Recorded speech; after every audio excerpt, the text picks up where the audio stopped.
All right, we're doing a Token double feature here on the channel. Token reached out to me after I posted my last video, as you guys have all seen by now, hopefully, asked me to reach out to the next one that he's releasing. So very gracious that he sent this to me before it drops. So I'm getting kind of an exclusive access to react to this and post it about an hour after he posts his. So really cool. This is called Token Friends. The last one was super deep, super emotional, kind of him talking about his past traumas and a lot of really important conversations to have. And again, I'm glad that he's kind of putting that out there. Just from the thumbnail, the name is It's Friends and they're holding a baby. I'm assuming there's going to be another kind of deep one, but we'll see. I've been loving Token so far, man. As I mentioned last time, like the way he's able to kind of do different things, right? He's not just a one-trick pony. He can do the deep songs, intellectual raps. He can do the fast rapping. He can have the pen game, right? All of that stuff is in his bag. So that's really cool. And I just kind of like that he's not following the grain of like the mumble rappers and the mainstream rappers, right? He's doing his own thing. He's kind of taking his own path. That's like the best road to success for an artist, right? A lot of these people think I need to do what this person is doing and make my own. And that's true, but find your own path. If you could do that, like you're going to be off to success. I want to get into this. Token Friends. Before we get started, please go to Token's channel, like and subscribe, hit the notification bell on his channel. Always support the original artist. If you like what I do, please make sure that you like and subscribe, hit the notification bell on my channel as well. Really appreciate the love and support y'all have been showing me. Without further ado, let's go ahead. Let's get into it. I met a girl who was the last in line to at a meet and greet. She was by herself, tattoos up and down her sleeve. She told me about a dead parent and brother who OD'd. She said she was about to end it all until she heard me. I did my best to understand, it's just hard to believe. Nobody in my crew heard her cause she spoke real quietly. She was a pretty girl, a body I didn't notice till she left. My bro saw her and complimented her dress. He followed her and offered her a drink around the corner. The venue bar was closed, but not for us, we're the performers. I know my bro well, I know his type. I didn't stick around, I hit the hotel for the night. But I'm sure she went with him. I mean, that shit is dope. She met the artist that changed her life. Then she got to hang with his bro when she heard stories about the artist and what he's like when he's at home. And she's appreciative so much it might be hard to tell him no. My music spoke to her, but when she spoke to me, I had a friend behind the scenes. My friend isn't a creep, but he don't know what a fan is. I'm why she didn't take her life, but I'm also why my friend took advantage. I don't know who she... Bro, like, first of all, she looks exactly like someone I went to high school with. But anyways, yeah, dude, it's crazy, man. Like, I've heard stories about artists or just anybody, not just artists, but like people in the spotlight who have good intentions, right? They do everything right, but their friends or their people who are part of their group or their posse, you know, like they've done nothing in the past to think that you can't trust them. They've done nothing to ill will towards you. Like they've always been cool, always been supportive, but there's just that one choice that fucks it up. Not just for them, but for you too, because you're the one that's in the spotlight. They're your crew and all of that. At a certain point, when you get to a certain amount of fame, those friends now can become liabilities. So you kind of have to like manage them too. Not Token's fault. He left, right? And was like, y'all are good. This is my bro. Y'all are good. I'm going to go. Like totally fine. But it's sad that this shit happened. Let's keep going. Artist and what he's like when he's at home and she's appreciative so much it might be hard to tell him no. My music spoke to her, but when she spoke to me, I had a friend behind the scenes. My in a creep, but he don't know what a fan is. I'm why she didn't take her life, but I'm also why my friend took advantage. I don't know who she blamed, but I can't imagine that she still look at me the same. And when she hears my music, I wonder what's first to enter her head. Her brother who OD'd or waking up inside my friend's bed. You're my friend forever. We'll always be together. I'm your best friend, you're my best friend. I'm your best friend, you're my best friend. I met this kid when I was 14, he was 23. Almost 10 years on me, but we were like family. 200 the Villa rappers from Massachusetts. He'd come over to my house and hug my mama like she his. Up till 4 a.m. recording songs and making playlists. Driving home and talking about what life's gonna be like when we make it. He called me crying one day. I said, bro, is everything okay? He said, bro, everything is straight. I got a daughter on the way. I knew this girl, she was special.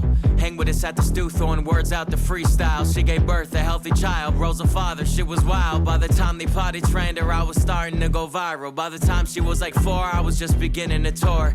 He was watching me from his phone, happy for me but wanted more. We would always talk about the only losers is the ones who quit. My success showed him it's possible, so he stayed in my crib. My trips to Cali put me in a room with millionaires. I come home with stories, he said, dude, I gotta get out there. I said it could change everything, never mention his kid. He just remembered what we said about people who decide to quit. That girl needs a father, but dreams need pursuit. So when I moved to LA, my dog did too. In hopes to make it big, and my success is what it... Bruh, like, as somebody who went through this a little bit, like, I was in a band, we were starting to gain traction, we were playing shows and stuff, and I decided I wanted to, like, get married and start a family. Like, sometimes your two dreams, they don't fit together. You know what I mean? Like, your two dreams don't fit together, so you got to pick one. And this is one of those things where, like, there's only one right answer, man. You have a kid. If you have a kid and you're going to keep the kid, you gotta be with the kid, man. I understand, you know, there's people out there who don't have kids who are like, no, you got to follow your dreams. Sometimes, man, your priorities change. Like, when you have kids, sometimes it turns your life upside down and you gotta reboot. That's my take on it. Like, a lot of the stuff I wanted to do and had dreams and aspirations for, like, they changed, man. And that's fine. We adapt. I live vicariously through my kids' happiness. Coming to fruition here, if I can see it correctly, is all of these things, even though it's his friends doing this, are going to get blamed on him. And it's going to then affect him mentally. But let's see. Let's keep going. Get out there. The ones who quit, my success showed him it's possible, so he stayed in my crib. My trips to Cali put me in a room with millionaires. I come home with stories, he said, dude, I gotta get out there. I said it could change everything, never mention his kid. He just remembered what we said about people who decide to quit. That girl needs a father, but dreams need pursuit. So when I moved to LA, my dog did too. In hopes to make it big, and my success is what encouraged it. And that encouragement had left the little girl fatherless. Cause talking every day turned into talking every week. And years fly quicker every year, you blink an eye and she's a teen. And now you're in the land of dreams, but worse, you're in the land of dreamers. You don't stand out in the slightest, got no motion, got no features, got no fans, and got no tours, ain't got no bread for plane tickets. Got your daughter's phone number, but get no answer when it's ringing. She made up her mind about you. Nah. See that right there.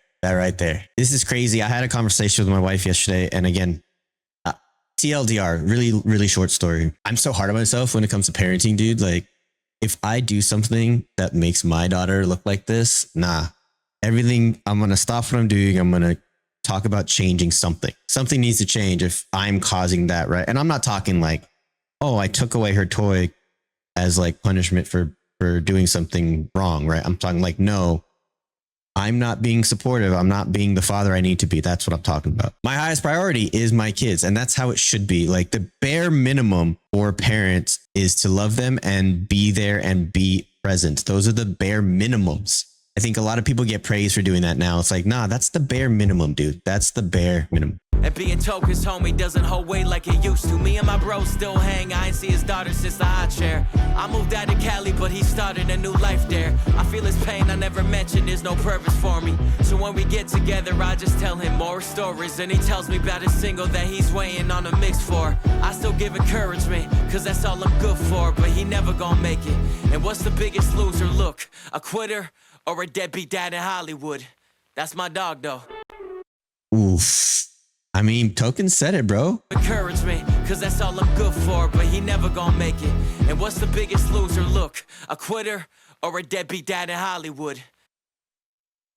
I mean, that's a quitter or a deadbeat dad in Hollywood. People make so much about being a quitter, bro. Like, it depends on the context. I had literally a 3-hour conversation on social media about context matter, how much context matters. Like, we live in a society right now where context is always important, in quotes, in news articles, and in where the sources are coming from, all that stuff. But in this case, why did you quit? Is it because you just didn't want to do anymore and it was too hard and you gave up? Or is it because you had other priorities that took precedence, that took priority? I don't know, man. Token's right, dude. What's worse, being a deadbeat dad in Hollywood? 100%. That's my dog, though. You're my friend forever. We'll always be together. I'm your best friend, you're my best friend. I'm your best friend, you're my best friend. You're my friend, you're my friend forever. We'll always be together.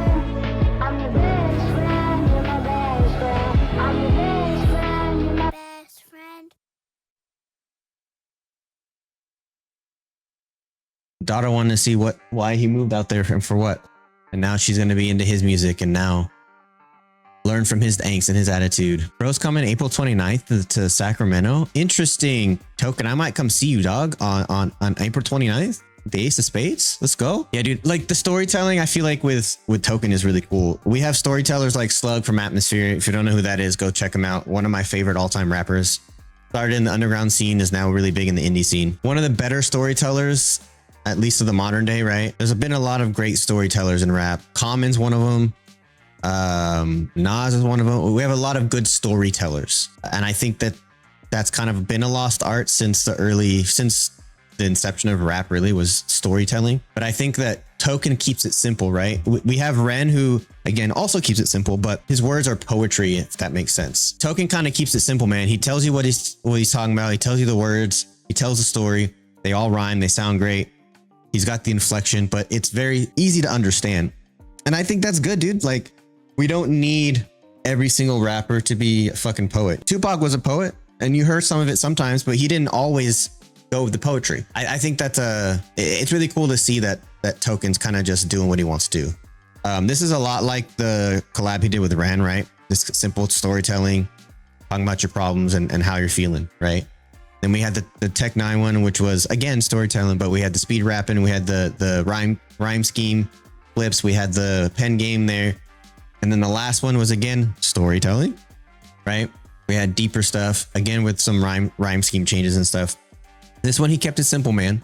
He talked about how his friends made some people look at him in a negative light, right? And I think that's part of the fame. Like I was saying before, the fame, even on a small scale, means that now you have this tree of people that can make or break you. It's not just you that's responsible for your success or downfall. It's everybody around you, right? So I try to keep my kids off the stream for multiple reasons and off the channel. Try to keep my wife off the channel. That's for their safety for other things. But also, like, I want them to be able to live their lives without having to walk on eggshells too. So it's give and take. It's his friends also, but at a certain point, you kind of just have to be the dick and put your foot down and be like, this is what we can't do. And if you do it, I'm going to drop you. Right. And I've dropped a lot of friends for other reasons like that. So maybe it's easier for me to kind of just be like, people are disposable at this point, but life is very complex.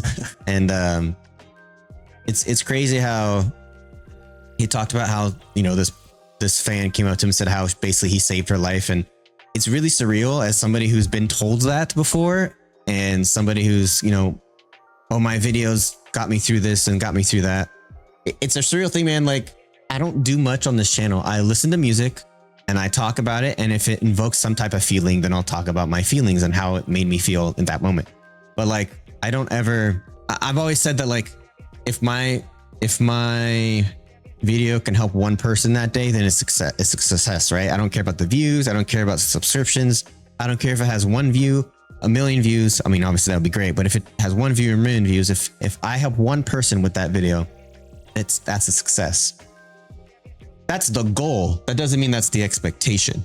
So like when people come up to me or have sent me a comment or messaged me in Discord, like, hey, this, you know, you being vulnerable in this how did be me reaction, or the really emotional one, crutch, like, it helped me get through this that I'm going through, so thank you for being vulnerable. It's just weird. It's a surreal feeling. I don't think I could have the impact on somebody. Like, I don't have confidence in myself in that regard to be able to be like, yes, I can help people with their problems. Like, I can talk shit through, I can be funny, I can joke, I can be an asshole, and I can make people laugh. But when it comes to like actually being that sort of life force for somebody, it feels, I can't be that for myself. So it's weird to feel like I can be that for somebody else. So I kind of get the surrealness of that Token kind of alluded to. But yeah, man, again, Token's becoming one of my all-time favorites right now, at least in the modern sphere stuff. So I'm trying to go to Outside Lands in October, but I see he's coming in April. I'm gonna create a chart, and I'm actually gonna hang it up in the background back here of bands I want to see, and throughout the year we'll try to mark it, change it, cross them off, all that stuff. And I want to see some bands this year, dude. Like, I miss going to shows. So anyways, Token, I appreciate you, my dog. Thank you so much. This was sick. I'm liking all your stuff, dude. Like, yes, I'm a big proponent of what do you call it? I don't remember what I was gonna say, but I appreciate you, dude. Thank you so much for letting me get this kind of exclusive reaction recording on this. Keep it coming, dude. I'm excited. I want to listen to your new album. I'm probably gonna sit down and do that pretty soon and just react to the whole thing. But yeah, man, keep it up. If you like this and you like this reaction and you like this song, please go to Token's channel, like, subscribe, hit the notification bell on his channel, support the original artist. Again, if you like me, my name's McFly. I do have a Patreon that you guys can go to. It's about a cup of coffee a month. That will be, the link to that will be in the description below. A lot of cool stuff on there, a lot of exclusive stuff. I'm going to start doing like behind the scenes for my channel and artist interviews, both me and then just watching them interview. And then also some exclusive stuff that won't be on YouTube right now. The YouTube memberships are going to get basically the same stuff that Patreon does if you don't want to go to another platform. But you're going to get more bang for your buck on Patreon. It's going to cost you less and I'm going to get more money. So it's a win-win. But yeah, lots of cool content there. I appreciate y'all. Thank you so much. And please do remember that good vibes are contagious.